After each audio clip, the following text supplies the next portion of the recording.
Well, the bad marriage defense failed. Bob McDonnell, former Virginia governor, and his wife Maureen convicted of all kinds of corruption charges this week. Oh, my gosh, he just imploded. This was a governor who was seen as a possible running mate for Mitt Romney, and he could have taken a plea on this and saved his wife from going to trial, and instead decided, I'm going to go after her and say it was her fault. Right, because she was obsessed and maybe even had a crush on this businessman, Johnny Williams, who, She's a clothes whore, right. She had to have all the best stuff. Who, as it happens, gave the couple $150,000 in gifts, loans. There was golf trips. He drove his car. He paid for the wedding of his daughter. Right. But what made this so fascinating for the media to cover was the fact that the defense, and they were tried separately, they had their own lawyers, the defense was, our marriage was so bad that we weren't really talking very much, and therefore I, the governor, did not know how close my wife was to this man. Such a soap opera. You even had the daughter coming on and saying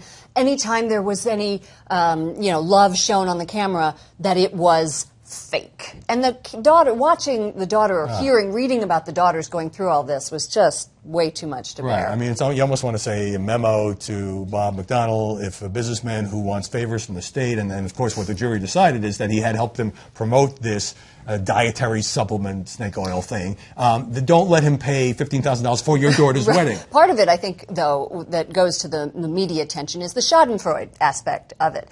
You know, people want to see people who seemingly have it all fall, because then it makes their lives seem like, hey, not so bad. I'm living in this, small house. I'm not the governor, but boy, I'm not doing this. But this is what really started to bother me about the coverage. I mean, yes, this was a spectacular fall from grace, and yes, both McDonald's were stupid in thinking they could get away with taking all this. It's what amounted to, the kind of gifts that prosecutors could say. I mean, it wasn't like hard to understand. Right. Like a Rolex here's watch. the watch, right? Here's what he took. Here is him wearing it. And here's the designer dresses that Maureen bought. And here she is wearing it, right. But I think, it's also very sad. I mean, this family was destroyed. Right. They're going to go to jail for a considerable period of time. Which will be decided in January. And so why was there this sense of glee and almost dancing on the political grave of this couple? Because everybody, based from what you said, I think everybody in the media said, what are they crazy? Here they are just attacking each other. It's like rats in a maze, right?